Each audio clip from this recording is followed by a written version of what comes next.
제가 이제 처음 뵙는 분도 계시고, 예, 몇 분 뵀던 이제 선생님도 계시고 한데, 뭐제 소개 좀 드리면, 저는 이게 물레 책방의 대표고요.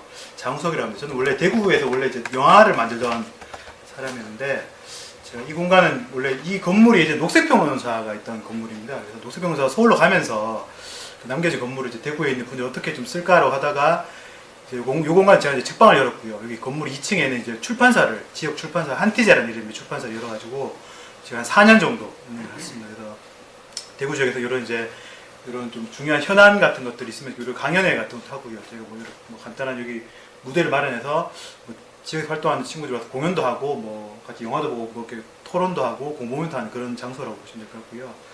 오늘 이제 그 행사는 저도 이제 사실은 뭐 많은 분들이 그렇겠지만은 지난 뭐 대선 때 사실은 뭐 그 결과 때문에 사실은 뭐 저희가 거의 한 뭐 대부분의 아마 이런 쪽에 좀 그 지지하는 야권을 지지하는 분들은 되게 굉장히 좀 말하는 멘붕에 빠진 시기였던 것 같습니다. 그래서 제가 스스로도 그랬었고 그래서 좀 굉장히 좀 말하자면 좀 위축이 되기도 했었고 그래서 어쨌든 이제 굉장히 좀 이런 이제 일들이 이제 뭐 이런 그러니까 말하자면 부정선거라는 걸 이렇게 얘기할 수 있는 정도의 이야기 나오고 있고 쏟아지고 그런 것들에 대해서 이제 많은 네티즌들이 이제 뭐 SNS를 통해서 알려지면서 이게 좀 진행이 되고 있는데 어쨌든 대구에서는 아직까지 좀 많이 좀 이렇게 얘기들이 많이 좀 되지 않은 것 같습니다. 그래서 제 스스로도 어쨌든 이제 6.4 지방선거를 앞두고 어쨌든 과연 이번 선거가 좀 공정하게 치러질 수 있을 것인가에 대한 좀 말하자면 좀 걱정도 좀 들고 우려도 좀 들고 특히나 이번 선거 같은 경우는 또 이렇게 그 사전 투표가 있어가지고 말하자면 대구에 있는 사람들도 뭐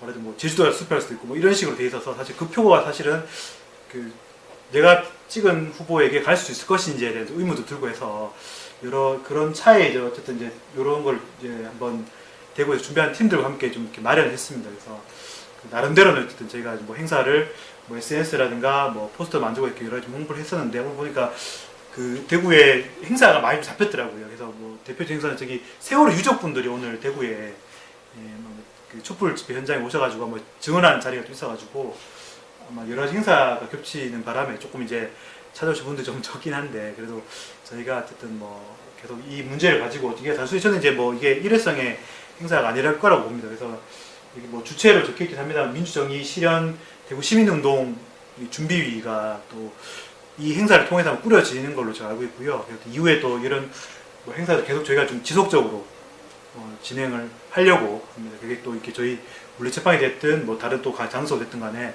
지속적으로 제가 이 문제를 놓치지 않고 계속 좀 진행하려고 합니다. 그래서 관심 있게 좀 지켜봐 주시고 했으면 좋겠고요. 그리고 그러면 제가 오늘 바로 뭐 손님을 바로 좀 초대 모셔도 되겠습니까? 예. 이렇게 좀 말씀하시죠. 네, 알겠습니다. 오늘 이렇게 아마 원래 제가 알기로 제 집8대 대통령 부정선거 백서의 대표 필진으로 계신 두 분이 아마 지금은 이제 이렇게 저희가 강연을 할 수 없을 정도의 좀 상황에 처해 계신 걸로 제가 알고 있고요. 그 얘기는 아마 뒷자리에 들 수가 있습니다. 그래서 지금 아마 고난 대행으로 계시는 걸로 들었는데요. 유만영 선생님을 박수로 모시도록 하겠습니다. 예. 고맙습니다.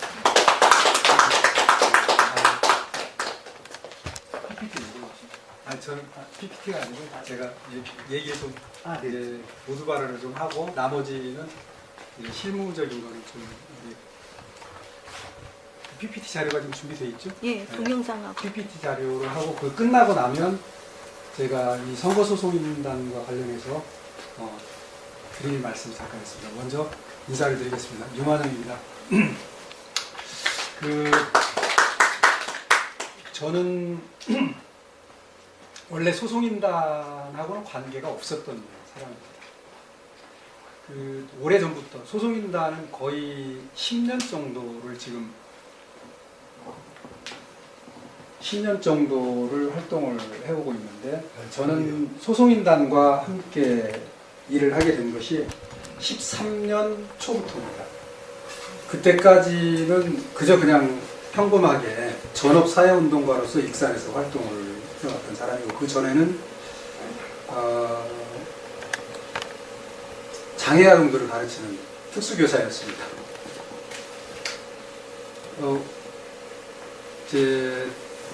처음에 이제 발령받은 데가 광주에 있는 그 시튼 카리타스라고 하는 독일 퀼른 대학 재단에서 지원하는 그런 사회단체에 있었는데 어르신 잘 안 들리시나 봐요. 사회단체에 있었는데 거기는 시스템이 매우 좋았어요. 그러니까 체계가 너무 잘 되어 있는 거죠. 그러니까 사회복지시설인데 저는 이제 특수교육, 우석대학 특수교육과를 졸업하고 이제 교수님이 이제 대구에 계시는 교수님이 시튼 카리타스에서 근무를 해라 해서 이제 거기 가서 처음으로 사회복지 사업을 한 거죠. 근데 너무 좋았어요. 그런데 그 재단이 이 올림픽하고 이제 88 올림픽하고 86 아시안 게임이 결정이 되면서 원조가 끊어지게 돼요. 그래도 제가 이제 그 다른 곳으로 이제 발령을 갈 수밖에 없는, 발령돼서 이제 전근을 갈 수밖에 없는 상황이 됐는데, 그때 봤던 시스템하고 한국 사회하고는 너무 차이가 많이 나는 거예요. 그러니까 시스템 카리타스에 있을 때하고 한국 사회의 사회복지 단체에 가서 근무를 하는 거하고 너무 차이가 많이 났어요. 그리고 조금 있다가 이제 그 특수학교에 교사로 발령이 돼서 들어갔는데, 그 당시에 제가 이런 생각을 가졌습니다. 학교에서 그러니까 그 교수님이 저한테 가르쳐 준 것들이 현실하고는 너무 동떨어져 있다. 근데 제가 되게 순진해가지고요. 교사 발령 나가지고 학교에 처음 출근했을 때 교장 선생님 얼굴을 제대로 못 쳐다보는 정도로 제가 수기가 없는 사람이었습니다. 근데 너무 이제 그 제도적 차이 때문에 제가 갈등을 겪기 시작을 했어요. 그래서 이제 학내 민주화를 이제 아이들이 처한 현실을 보니까 이건 도대체가 안 되겠다. 외국 기관하고 한국 기관하고 너무 차이가 나니까 이걸 좀 평준화 내지는 적어도 거기에 그 준하는 수준으로 이렇게 올려야 되겠다 그런 생각을 갖고 이제 말을 하기 시작합니다. 근데 말을 얼마나 떨었는지 제가 말을 하고 나서 손에 땀이 나고 얼굴에 땀이 나고 등에 땀이 날 정도로 이렇게 긴장을 많이 했었죠. 그리고 나서는 이제 그런 학교에서 제가 해직을 당하게 됐죠. 해직을 당해서 이제 사회에 나왔는데, 사회에 운동하는 사람들하고 만나서 얘기를 하는데 제가 너무 아는 게 없었어요. 그래서 사회를 그때부터 공부를 하기 시작을 했습니다. 제가 서두에 이런 말씀을 드린 이유는 한국 사회에 대한 문제의식을 언제부터 갖게 됐는가에 대한 것을 말씀드리기 위해서 이 시기가 88년도입니다. 아까 말씀드린 것처럼 88년도에 제가 이제 다른 데로 갔는데, 이 익산에서 해직 당하고 나서 제가 이제 다른 사람에 의해서 내가 그 원칙적인 그 주장들을 제가 많이 했기 때문에 주변에 있는 선생님들이나 어르신들, 지역 어르신들이 이 지방자치제가 이제 새롭게 부활하고 나서 출마를 권유하게 됐는데, 그때 시의원에 출마를 하게 됐죠. 그래서 무소속으로 전교조 소속으로서 이제 제가 당선이 됐는데, 당선이 돼서 제가 첫 등원을 하는데 제가 몰고 다니던 차가 프라이드였습니다. 프라이드를 몰고 기분이 좋게 시청문을 딱 들어갔습니다. 근데 수위가 딱 잡고 못 들어가게 합니다. 오늘은 시의원들 등원하는 날이니까 차 못 들어가게. 그래서 차를 세웠어요. 나 시의원입니다라고 얘기하기가 참 멋쩍더라고요. 그래서 차를 세우고는 이제 차를 돌렸죠. 그러니까 저를 아는 사람이 와서는 그 수위를 말리고 제 차를 다시 이제 시청으로 들어가게 해서 이제 주차를 했는데, 한국 사회에 제가 지방자치단체의 정치인으로서 등원을 하는 날 권위주의가 제 앞에 딱 가는 것 같습니다. 근데 그 사람들은 위에서 시키는 일밖에 안 하는 사람들이죠. 그렇게 이제 사회의 그 작고 큰 문제들을 부딪히면서 뭐 반핵운동, 환경운동, 교육운동, 그 다음에 그 사회복지와 관련된 사업들을 전업운동가로서 저는 이제 계속 해왔죠. 전업운동가라는 것은 다른 일 없이 그냥 운동에만 전념하는 사람이 전업운동가라고 이렇게 말합니다. 그래서 2013년도 4월 달입니다. 3월 말쯤에 이 이 소송인단의 활동이 제한테 이제 감지가 됐어요. 근데 12월 대통령 선거가 끝나고 나서 이상하다 하고 저도 이제 그 인터넷 검색을 하게 됐죠. 인터넷 검색을 했는데 외국에서 이 트윗이나 페이스북에 그 포스팅들이 서서히 올라오고 있는 게 한국의 선거가 이상하다.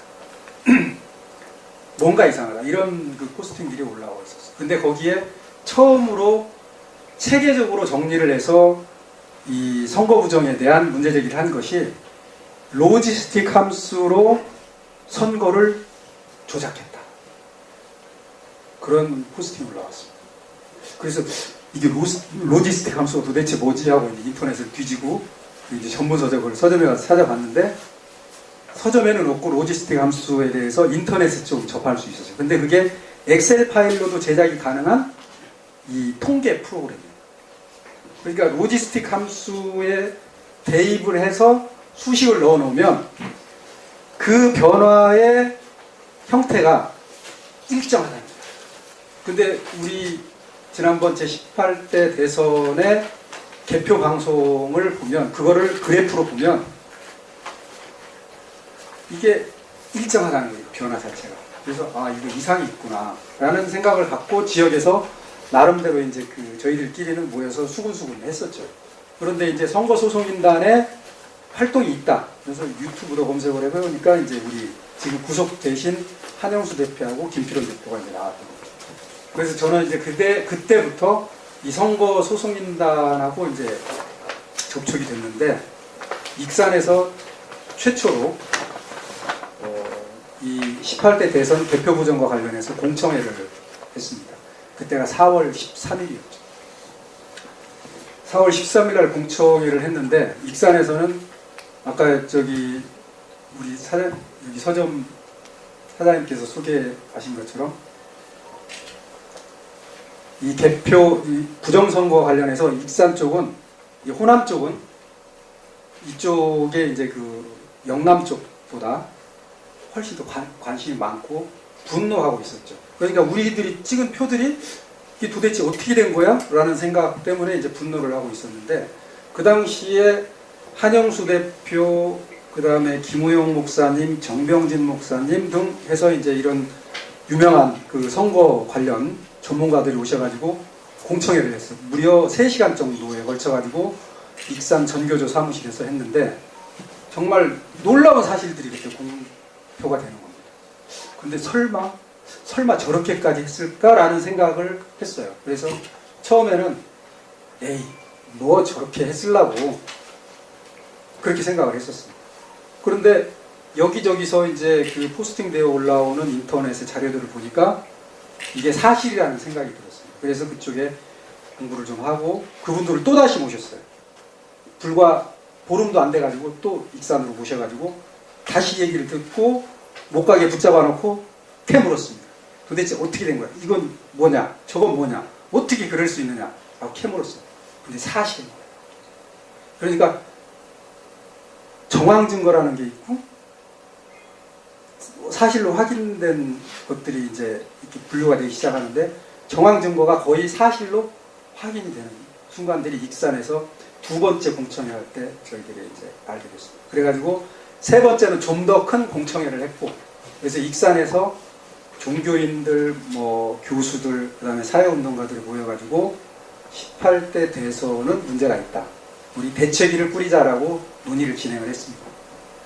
근데 그 논의가 중단이 된 것은 그 당시에 국정원과 관련된 부정이 18대 대선의 전부다 라고 하는 주장이 한쪽에서 터져나오기 시작합니다.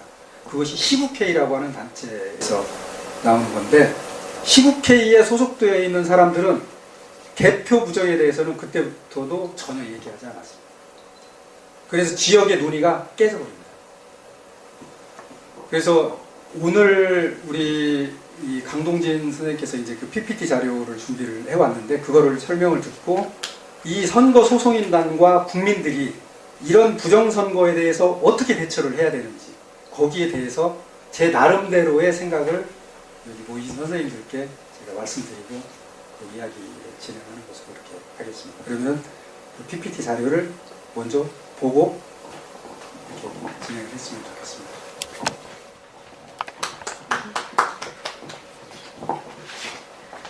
저도 18대 대선 부정선거 전에 저는 강남을 해서 한영수 대표님을 만났어요.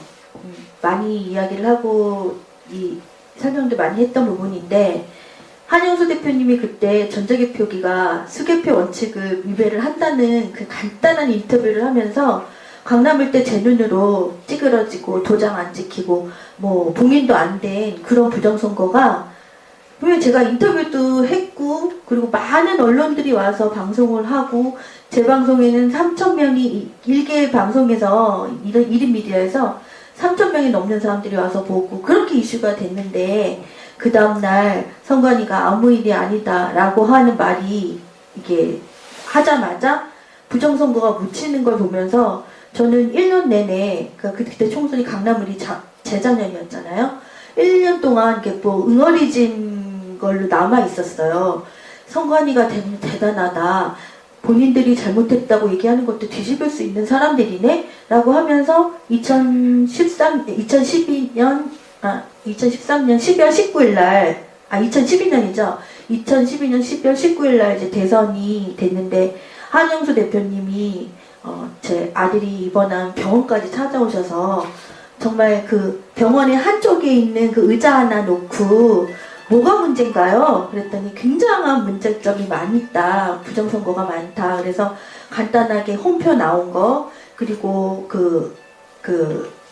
릴레이 부정투표에서 막 표들이 겹친 그런 것들, 그리고 이렇게 숫자들이 안 맞고 이런 것들, 간단하게 인터뷰를 한 10분 정도 해가지고 올려놨는데, 그것들이 사람들이 멘붕에 빠진 상태에서 실체를 모르고 있다가 아까 말씀하신 유 대표님이 말씀하신 것처럼 로지스틱 함수처럼 의혹들을 많이 이제 그다음부터 가지기 시작했는데 뭔지는 모르는데 뭔가 이상해. 대선에서 뭔가 이상해. 12월 19일 날 저녁 6시 끝나고 나서부터 통상적으로는 새벽까지 이어지는 적정 끝에 발표가 돼야 되는 게 맞는데 10시도 전에 벌써 결과가 다 나와버리고 한 번도 뒤집어지는 일도 없고 그리고 51.6대 48% 때문에 더욱 사람들이 의심을 많이 하게 됐지 않습니까? 그래서 저도 멘붕에 빠져 있었어요. 그리고 한 대표님의 인터뷰를 이렇게 올리면서 사람들이 실체를 이제 맞아 이거야. 강남일 때도 전자개표기 이야기 들었었어. 그런 분들이 많이 있었거든요. 그게 문제라고 들었는데 그때는 에이 뭐 저런 게 뭐 그럴 수 있어. 그러다가 홈표가 나오고 이러는 걸 보면서 사람들이 이제 안 맞고 막 이런 데이터들이 안 맞고 이런 거 보면서 사람들이 이제 인식을 하시게 된 거예요. 그래서 제가 오늘 말씀드릴 부분은 크게 제가 1년 동안 저도 선거소송인단을 영상을 쫓아다니고 뭐 하도 귀에 박히게 저도 들었어도 정리가 안 돼 있었던 건데 크게 절차 위법, 그러니까 전산이잖아요.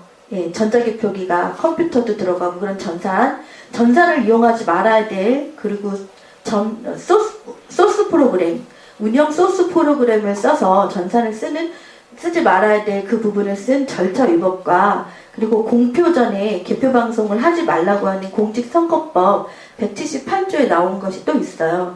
근데 개표를 막 하고 있는데 벌써 발표는 데이터가 방송국으로 갔다는 그래서 조작까지도 이야기를 하는 크게 두 가지가 선거 무효소송에서 얘기하는 것입니다. 개표 부정 말고도 국정원이나 NLL 그리고 새누리 유사사무소도 선거 무효소송엔 다 들어갔습니다. 아까 유 대표님이 말씀하신 것처럼 개표 부정을 얘기하면 니네가 왜 국정원을 이야기를 하는데 왜 그 이슈를 자꾸만 묻고 있어 그렇게 얘기하셨었는데 사실은 선거 무효소송에는 다 들어가 있어서 선거 무효소송만 잘 되면 이게 바로 잡을 수 있는 그런 게 법으로는 있었어요. 그런데 그게 잘 안 이루어지고 아직까지도 선거 무효소송이 안 되고 있다는 사실을 한 번 더 말씀드리고 간단하게 아주 어렵게 설명을 정확하게 해봐야 이거 어려운 이야기이기 때문에 간단하게 얘기를 해보도록 할게요. 제가 저기 드린 프린터 맨 앞에 보시면 전자개표기 모형도가 있습니다. 거기 보면 일단 컴퓨터가 있죠. 컴퓨터가 있고 개표 상황표 출력이 있고 투표지 분류기라는 게 있어요. 그러면 투표지 분류기가 기계가 맞습니다. 그래서 중앙선관위에서 말하는 기계 이거 맞아요. 좀 너무 장황하게 되기 때문에 기존에 그런 부정선거가 있을 수밖에 없었던 역사적인 이야기들을 잠깐 얘기하고 가도록 하겠습니다. 뭐 이승만 때 4.19, 3.15 부정선거로 4.19 구테타 일어났던 거, 박정희가 군사 구테타 일어났고, 예. 그리고 전두환이 또 군사, 독재한 거, 노태우가 또, 그때도 노태우 때도 부정선거 이야기 많이 나오지 않았습니까? 그리고 뭐, 민주정부를 지나서, 우리 지금 이명박까지 해서, 박근혜까지 해서, 지금까지 오면서, 이 친일 정부라든지 이런 역사적인 것들을 이해를 못하면 우리나라가 왜 이렇게까지 됐는지에 대해서 이해를 할 수가 없는데 이렇게 올 수밖에 없었던 구테타, 가장 은밀한 구테타, 선거 구테타까지 정부 조직과 그리고 전산을 이용한 이런 구테타를 얘기를 하도록 하겠습니다. 뭐 이렇게 지금 이 사태는 제목처럼 우리 억울한 사회를 만들고 있죠. 지난 이명박 정부에도 뭐 엄청난 많은 일들을 천안함부터 뭐 용산 참사 그리고 쌍용 사태 많은 사람들이 죽고 나가고 이런 일들이 왜 벌어졌는가?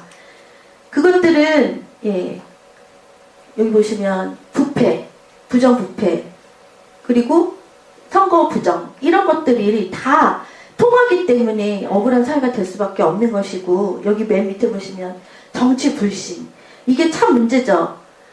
뭐 가다가 얘기를 하면 그놈이 그놈이야. 근데 뭐 바꿔질 수 있겠어? 이런 이야기 하는 그런 정치 불신까지 오고 이거는 제가 설명 안 드려도 다 아시겠죠?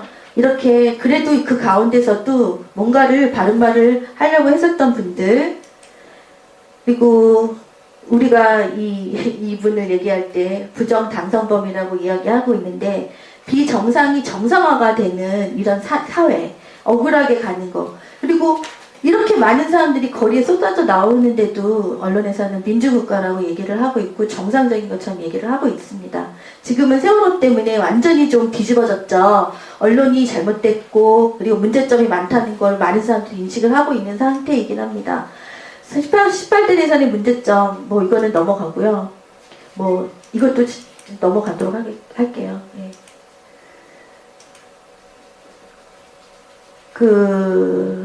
여기 보시면 두 번째 의혹 증폭에 보시면 컴퓨터 사용, 수개표 미실시 이게 나옵니다. 이 부분에서 아까 제가 드리려고 했던 맨 앞에 제가 나눠드린 표에 보면 투표지 근육이라고 있어요. 중앙선관위는 맞아요. 이거 기계라고 이야기합니다. 이거 기계 맞아요. 이거는 정말 기계 맞아요. 그런데 중앙선관위가 웃긴 게 뭐냐면 제어용 PC하고 프린터 이거 그리고 투표지가 이렇게 지나가면서 소프트웨어로 인식이 됩니다. 이미지 인식 소프트웨어가 작동을 해서 프로그램에 의해서 이것들이 돌아간다는 것을 이야기를 안 하고 투표지 분류기만 딱 띄워가지고 이게 기계니까 우리는 이거 쓸 수 있어 라고 합니다. 대법원에서도 이 바른 판결을 못하고 중앙선관위가 이런 자료를 주면서 이 기계로 쓸 수 있다. 전산은 쓸 수 없다. 이거를 가지고 이 통과를 시키면서 지금껏 쓰고 있는 것입니다. 그래서 여러분들 이 이미지 인식 소프트웨어가 들어가면 이게 전산인가요? 전산 아닌가요? 소프트웨어가 들어가면 전산이죠. 예. 이거는 초등학생한테 얘기해도 아는 거거든요. 그러니까 이거는 전산이 맞아요. 그리고 제어용 PC, 프린터, 투표지 분류기가 한 세트예요. 이거를 중앙선관위가 말하는 것처럼 따로따로 이야기를 하면 이건 성립이 될 수가 없어요. 어떻게 투표지 분류기 혼자서 돌아갑니까? 이거 뭐 1번을 인식도 안 했는데 기계가 1번으로 보내고 2번으로 보내고 그러나요? 가장 중요한 건 전산을 사용했다는 거. 그래서 저희 뒤에 보시면 제가 요 다음에 보시면 공직선거법 178조 있고 부칙 5조 있고 그리고 278조가 제가 이게 넣어놨어요. 이거는 나중에 한번 보시고요. 부칙 5조에 의하면 이게 전산을 사용하는 것이 안 되고요. 그리고 규칙이라는 걸 또 만들어서 사용하는 게 있어요. 뭐냐면 이거를 쓴다 하더라도 전산을 쓰지 못하게 한다 하더라도 규칙으로 또 중앙선관위가 한 번 더 그 안전장치를 해서 쓸 수 있게끔 한 그런 법이 있음에도 불구하고 그거를 무시를 하고 지금 사용하고 있는 것이고요. 홈표라는 얘기 많이 들어보셨죠? 여기 보면 이미지 인식으로 돼서 컴퓨터에 이제 로그 파일이 딱 저장이 되면서 1번이면 1번으로 가고 2번이면 2번으로 가는 게 이게 전자개표기인데 정확하게 1번이 1번으로 가지 않고 2번으로 가고 3번으로 가고 그리고 미분류표가 오차가 많이 나오면 안 되거든요. 근데 안철수 그때 재보궐선거 때도 제가 이 카메라를 들고 가서 이렇게 막 이 전자개표기 쪽을 이렇게 보이면서 봤더니 안철수 표가 이만큼 있는데 그거와 똑같이 미분류표가 이만큼 있는 거예요. 그러면 여러분 이거는 제대로 된 기계일까요? 전산일까요? 아니잖아요. 그렇기 때문에 공직선거법 위법이라고 이야기를 하는 것이고 이거를 쓰지 말아야 하는데 썼다는 것이고요. 이거를 씀으로 인해서 이거 보조장치인데 이 보조장치가 결과까지 이어진다는 거예요. 그래서 여기 보시면 수개표 미실시가 나오는데 전산으로 이렇게 해서 휘리릭 해갖고 컴퓨터 대통령이라고 우리 김비론 대표님이 이야기하셨거든요. 이게 컴퓨터로 당선된 거야 이렇게 얘기를 하셨는데 그래서 이 전산으로 컴퓨터로 당선이 됐다는 이야기가 나오는 것이고요. 그리고 중앙선관위는 여기서 조금의 실수가 있었다. 기계는 잘못이 아니다. 사람이 잘못이다라고 지난 국정감사 때도 이야기를 했지 않습니까? 그러면 수개표를 했다라고 또 이야기를 해요. 이게 잘못됐다 하더라도 수개표를 잘했다라고 이야기를 합니다. 근데 여기 뒤에 보시면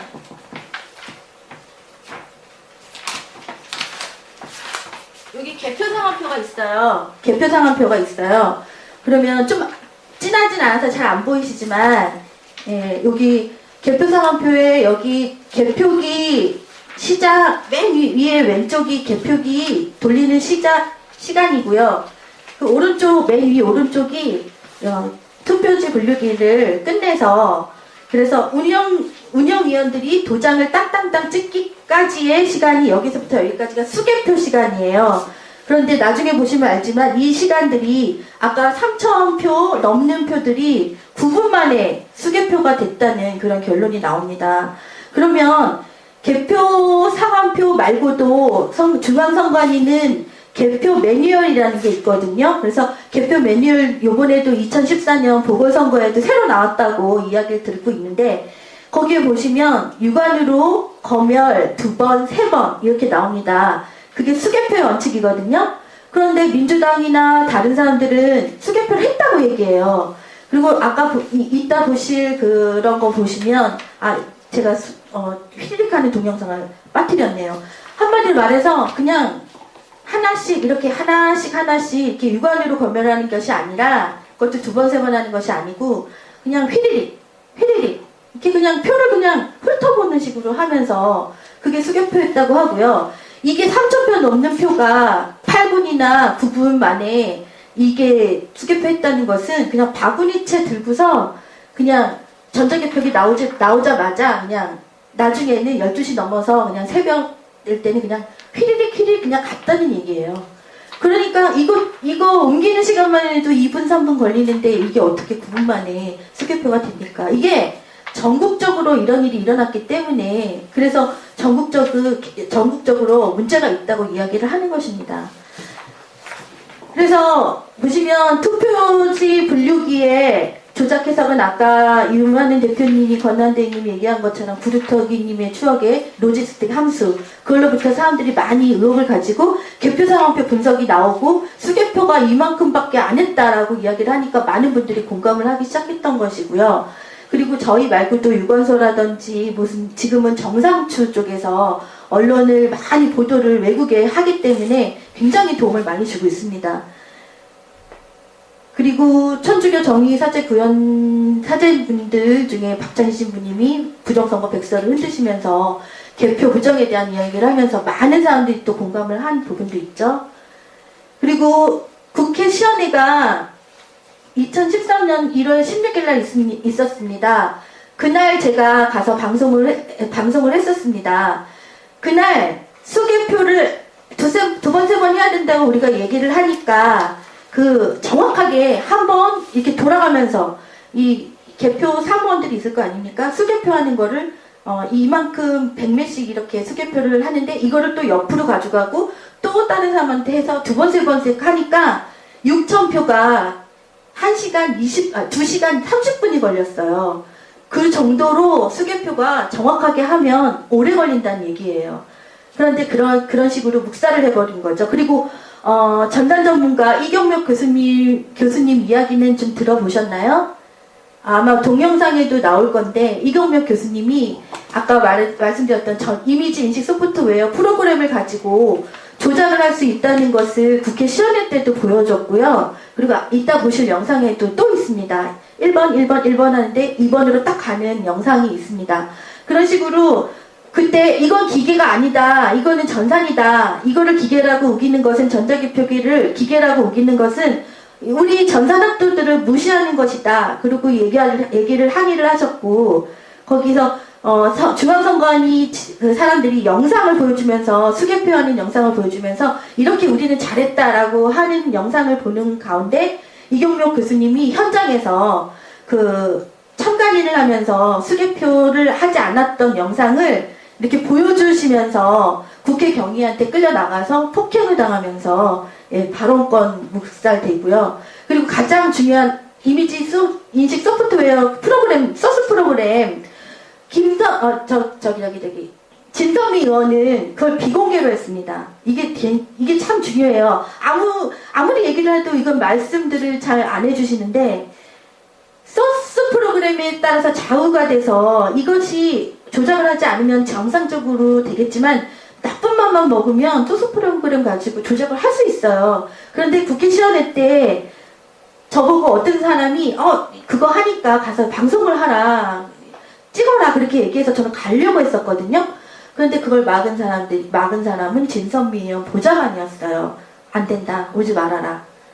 그리고 이제 선거소송인단 두 대표님과 사람들 몇 분이서 가서 항의를 하셨어요. 그때 마침 전산 프로그램 그 전문가가 있으셔서 그거에 대해서 일침을 했는데 기본적으로 전자개표기 돌아가는 거 이만큼 우리가 잘하고 있어요 하고 국회 시연을 했다면 가장 중요한 소스 프로그램을 공개를 했었어야 되는 게 맞는 건데 가장 중요한 거는 가리고 비공개로 하고 아무도 모르게 하고 그리고 시연회를 잘했다고 마쳤다는 겁니다. 그래도 여기에서 드러난 것은 수개표를 하지 않았다는 게 드러났어요.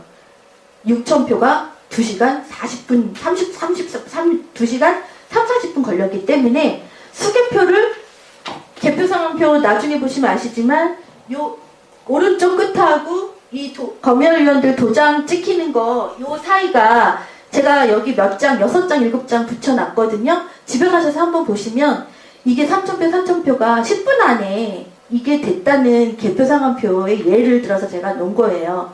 그러면 전국적으로 수개표를 안 했다는 게 드러났다는 겁니다. 그리고 뭐 이런 거는 얘기 안 하셔도 알죠. 뭐 언론이 다 죽어서 부정선거는 이야기도 안 하고 있고 세월호도 지금 이렇게 이슈를 갖고 있어도 그렇게 이슈를 안 하려고 하고 있고 그래도 터질 수밖에 없는 상황까지 온 건 아시죠? 여기서 그 절차를 한번 이야기를 해드릴게요. 여기 보면 계안부 있죠? 여기가 대부분 사람들이 이렇게 막 표를 쏟아가지고 막 이렇게 손으로 이렇게 하니까 그리고 언론에서 나오는 사진들은 다 계안부에 있는 사진이에요. 무슨 얘기냐면 여기 보시면 심사집계부 3번 보시면 심사집계부가 수개표하는 곳인데 여기에 있는 사진은 하나도 없어요. 제가 찾아봤어요. 언론에 있는 제가 동영상을 만들려고 찾아봤는데 이쪽에 있는 계안부에서 막 표를 쏟아가지고 막 흐트러뜨려서 이제 막 뭐 하나씩 집는 거는 엄청나게 사진이 많아요. 그래서 사람들로 하여금 이게 수개표구나라고 착각을 일으키게끔 하더라고요. 이렇게 계암을 해서 개표기 운영부, 아까 제가 이 전자개표기는 한 세트예요. PC하고 투표지 분류기하고 그리고 개표 출력표가 나오는 게 한 세트예요. 근데 중앙선관위는 투표지 분류기만 가지고 자기네가 한다고 얘기 드렸죠. 이런 전사안을 씀으로써 절차법 위반을 하는 이 개표기 운영부, 궁극에는 이게 없어져야 됩니다. 나중에는. 무슨 말씀인지 아세요?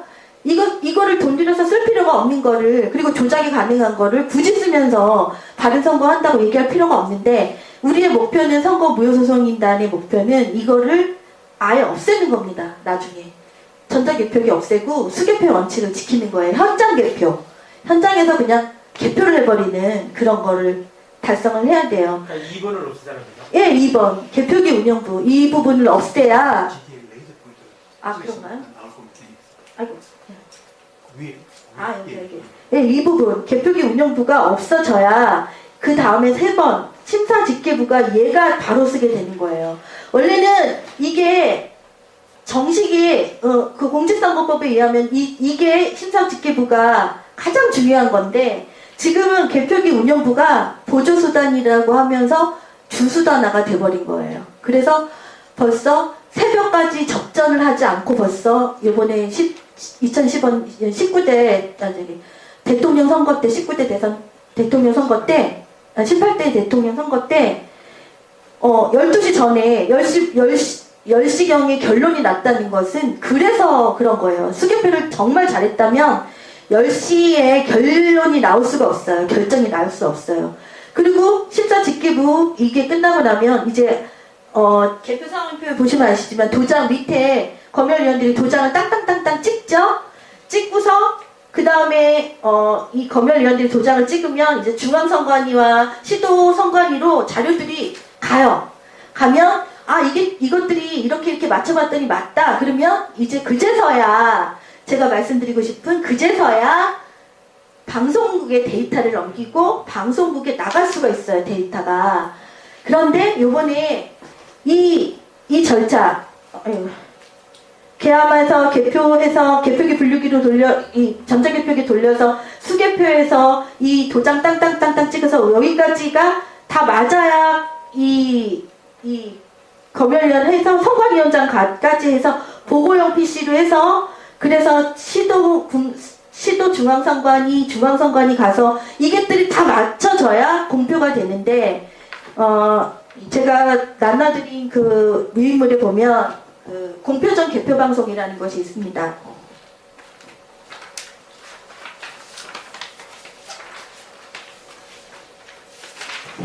다른 건 다 하시고요. 이 부분을 보시면 돼요. 이 부분. 네.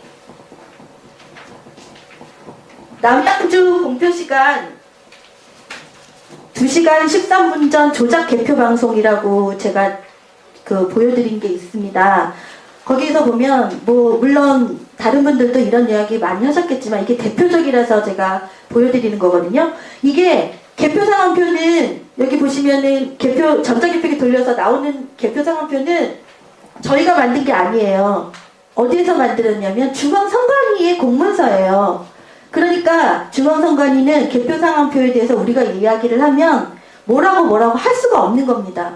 잡아가둘 수도 없는 상황인 거예요. 그런데 개표 상황표하고 1분단 데이터 이런 것들을 종합적으로 분석해 본 결과 여기 보시면 18번 제공일시가 2012년 12월 19일 20시 45분에 제공이 됐어요. 1분단 데이터가 언론사 제출인데 20시 45분에 언론사 데이터가 나갔는데 공표 시간은 22시 58분이에요. 그러면 2시간 13분 전에 벌써 개표를 막 하기도 전에 어떻게 보면 이 2시간 13분 전이면 돌리기도 전에 데이터는 그냥 나갔다는 얘기예요. 그러면 이거는 공직선거법 178조에 아마 좀 개정이 돼서 5항일 거예요.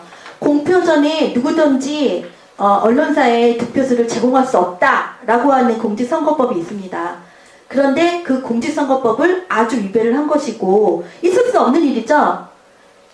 시험 신탄단 대표님 얘기했죠. 시험 보기도 전에 시험 결과 나온 거 얘기하셨죠. 그 결과가 나온 게 이것 때문이에요. 그래서 이 공표전의 개표 방송과 여기 아까 제가 보여드렸던 개표기 이거 쓰지 말아야 할 전살 프로그램, 우리나라는 영미법에 의해서 미국을 참 좋아해요. 영미법에 의해서 이거를 절차를 위반을 했다고 하면 공직선거법 위법으로 선거 무효가 맞습니다. 원래 법적으로 하면. 그런데 사법이 엉망이어서 그걸 인정을 하지 않고 있는 지금 현실이고요. 여러분들이 알아두셔야 될 절차 위법과 여기 선관위원장까지 해서 공표가 되는 이 공표 전에 이 개표를 하고 있는 중에 공표가 벌써 나간 개표 조작까지 이번에 18대 대선은 두 가지예요. 크게.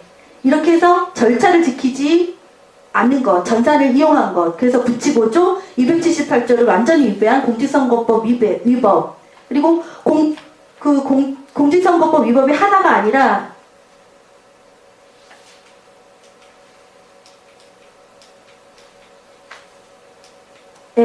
하나가 아니라 5항에 있는 공표전 개표 방송까지 위법을 했다는 겁니다.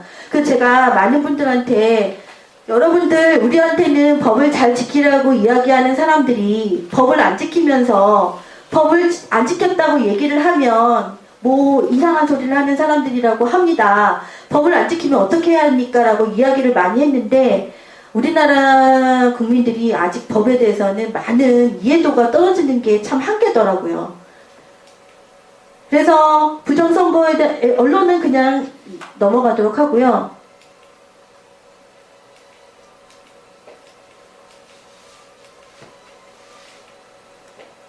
아, 이거구나.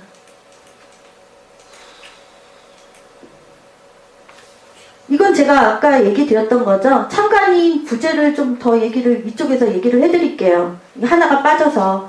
여기 보면 개항부부터 전자개표기, 그리고 수개표, 그리고 검열위원들이 다 맞았다. 도장 땅땅땅땅 찍고, 여기서 또 도장 찍고 해서, 이것들이 절차인데, 참관인 여기 보이시죠? 여기 참관인들 다 보이시죠? 그러면, 이게 6개 있어요. 이렇게 하나, 둘, 셋, 넷, 다섯, 여섯. 그리고 그 옆에는 뭐 부재자 투표, 그리고 해외에서, 해외 동표들이 투표가 있는데, 여기는 더 엉망이더라고요. 제가 보니까 막 그냥 뒤쪽이 안 보이는 쪽에 있어서 그냥 막 휘리릭 하는 거 제가 영상 다 잡았고요. 여기에서조차도 개항을 하고 여기쯤 가면은 벌써 그 다음 걸 쏟아 부어요. 무슨 얘기냐면 참관인들이 6명밖에 없어요. 여기에 각 정당 다 해가지고 6명, 한 라인, 여기 안에 6명씩 해갖고 들어와 있는데 이 사람들이 여기를 라인을 다 철저하게 볼 수 있는 시간을 다 뺏어버리고 개함하고 여기 돌리고 있는 이 사이에 여기도 가기 전에 벌써 그 다음 투표 함을 갖다 쏟아 부어요. 그러면 정신없이 돌아가거든요. 그러면 그 정신없는 그 와중에 개표 참관인들이 일일이 수개표를 했는지 안 했는지 아니면 여기에서 표를 바꿔치기 했는지 안 했는지 이번에는 18대 대선에서는 가방 같은 것도 여기 있었어요. 여기에 이 개표 사무원들이 있는데 개표 사무원들이 여기 컴퓨터 있잖아요. 요 바로 밑에다가 뭔 가방 같은 거를 놓고 그리고 이 사람들이 뭐 화장실 가려고 하면 마구마구 드나드는 그런 시스템이에요. 현장 가서 보시면 제가 현장에서 방송을 해봐서 아는데 개표의 참관인들이 제대로 참관을 할 수 없을 정도로 엉망인 시스템을 가지고 있고 그런 거를 잘했다고 얘기를 하고 있는 겁니다. 중앙선관위는. 고쳐야 할 점이 굉장히 많아요.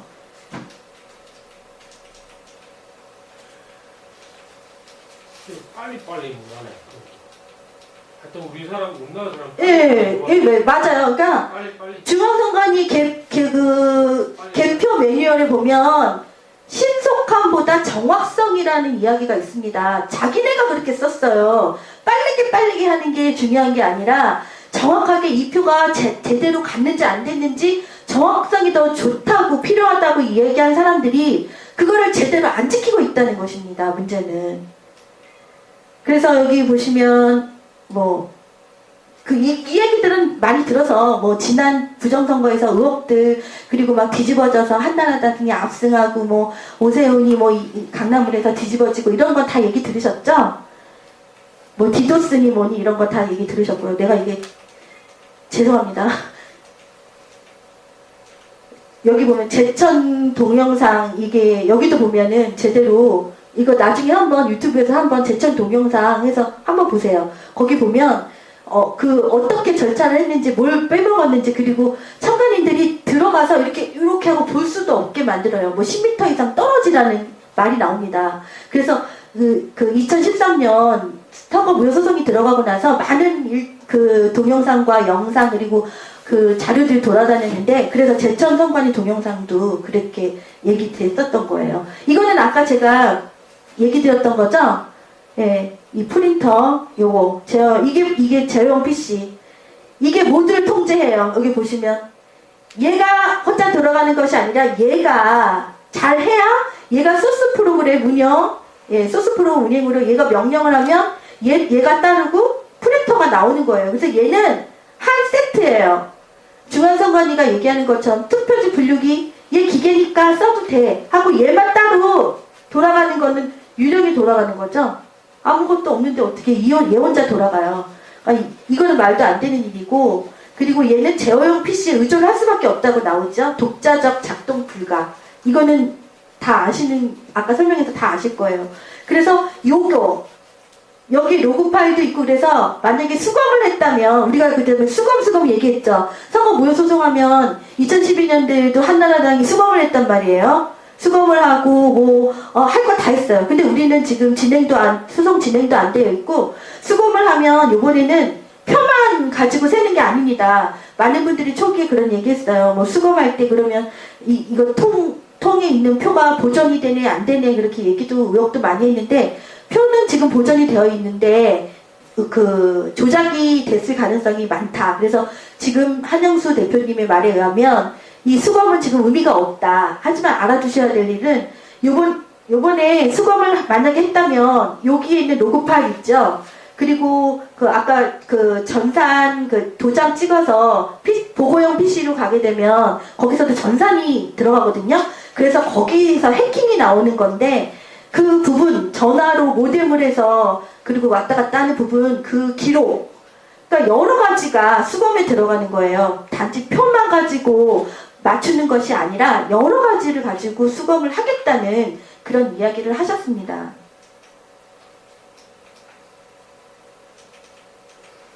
여기 보시면 이건 많이 보셨죠?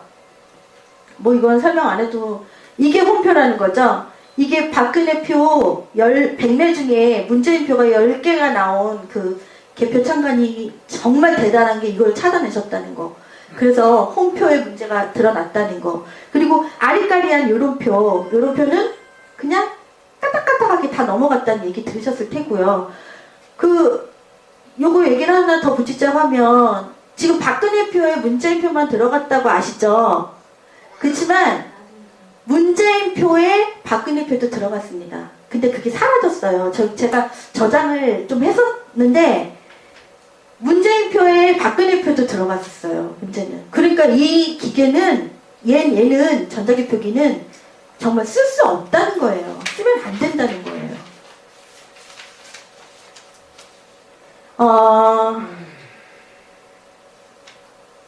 이건 아까 말씀드렸던 거고. 예. 여기 아까 제가 너무 급하게 얘기를 드렸던 부분인데 여기 보면 공표전 개표 방송 벌써 이 공표 시간보다 여기 제공일시가 빨라요. 공표전 2분 전 제공이에요. 그런데 이런 것들이 여기 보시면 다 반사라는 거예요.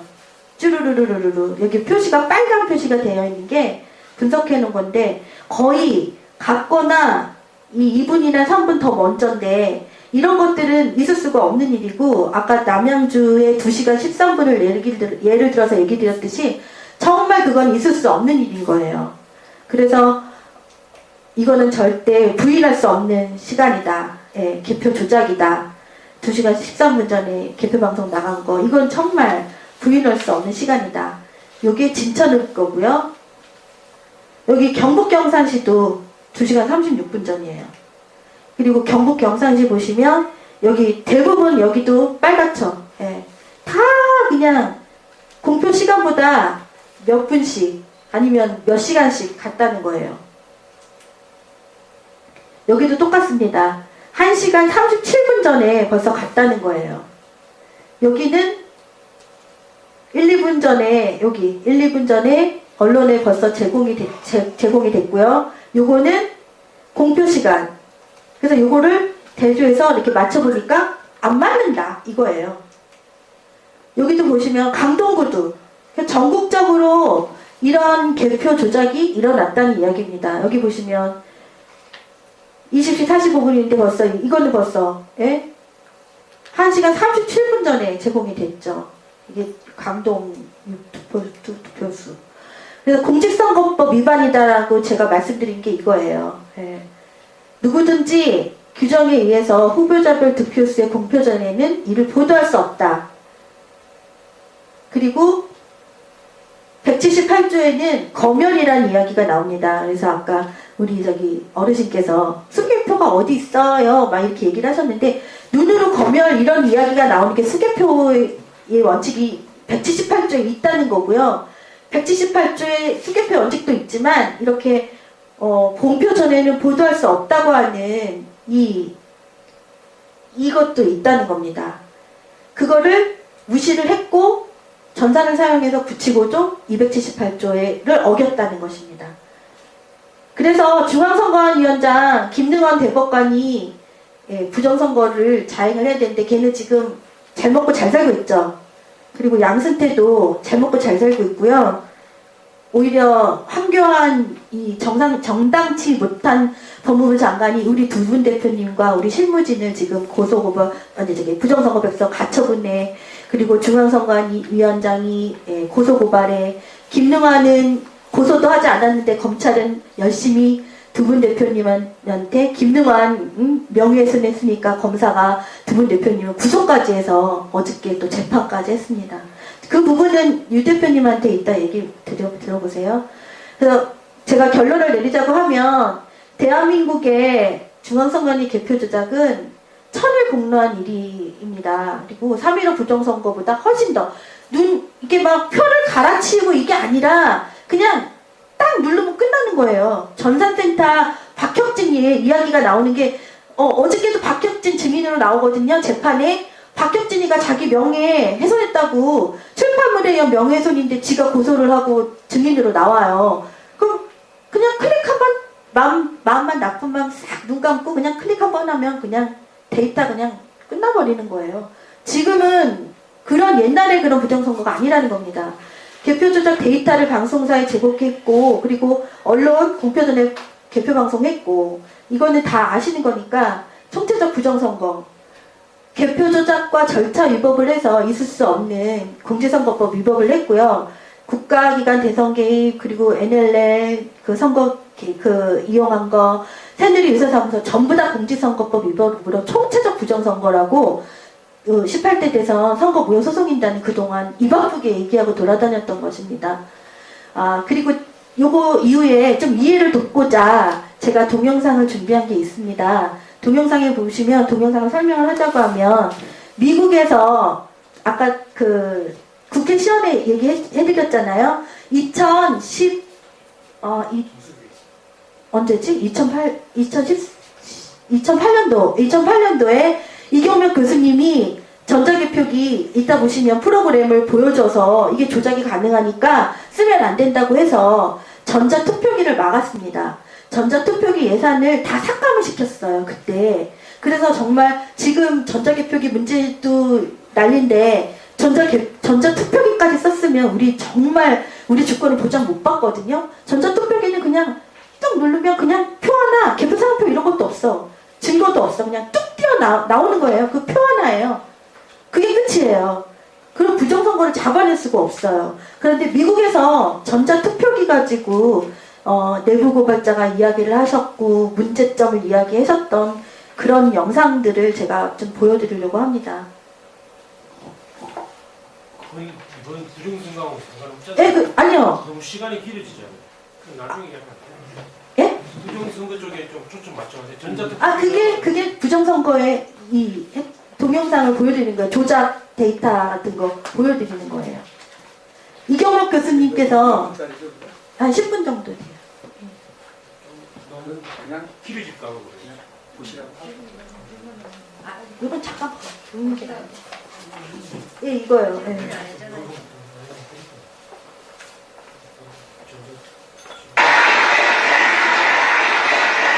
I'm a programmer. I work for NASA, work for ExxonMobil, work for Florida Department of Transportation. Mr. Curtis, are there programs that can be used to secretly fix elections?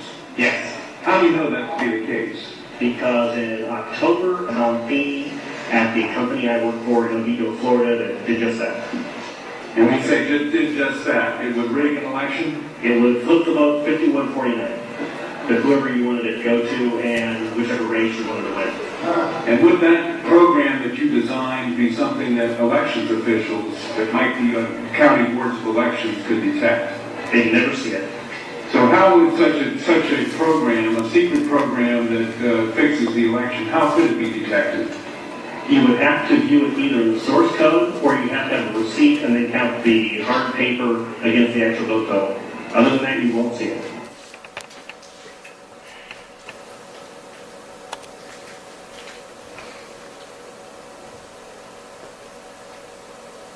Given the availability of such vote rigging software and the testimony that has been given under oath of substantial statistical anomalies and gross differences between exit polling data and the actual tabulated results, do you have an opinion whether or not the Ohio election, presidential election, was hacked? Yes, I would say it was. So in other words, there's absolutely no assurance whatsoever on anything with regard to these machines. Absolutely none.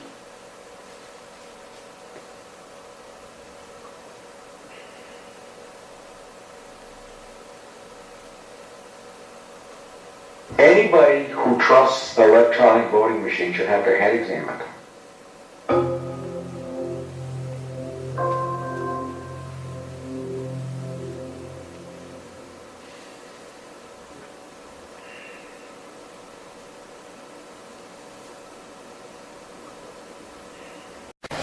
국회 안전행정위원회에서는 지난 대선 개표 과정에서 개표기 작동에 문제가 있었다는 의혹이 제기됐습니다. 선관위 측은 기계는 속이지 않는다 이렇게 주장했지만 문제 개표소가 더 많다는 야당의 추궁에 결국 투표함을 열어서 재검할 용의가 있다고 답변했습니다. 조택수 기자의 보도입니다. 통합진보당 이상규 의원은 한 선거구 사례를 지적하며 선관위를 몰아세웠습니다. 박근혜 후보 찍은 게 1083표였는데 1169표로 늘어나요. 완전히 잘못 지금 분류를 해버렸습니다. 선관위 측은 기계는 속이지 않는다고 해명했습니다. 전국에 13,500여 개의 투표소에 대한 개표 상황표를 모두 점검해 봤습니다. 그 중에서 단 4군데의 투표소에서 저런 설명하기 어려운 것이 발견이 됐어요. 그러자 이 의원은 사실과 다르다고 다시 따졌습니다. 투표지 분류기 과정에서 기술적인 문제를 포함해서 투표지 분류기 운영부와 심사집계부 불일치가 4곳이 아니라 77곳입니다. 결국 선관위 측은 재검표 의향도 있다고 답했습니다. 국회가 원한다면 저희들은 온 국민들이 보는 가운데 공개적으로 재검할 용의도 있습니다. 이에 따라 대선 투표함에 대한 재검이 실제로 이뤄질지 주목됩니다. JTBC 조택수입니다.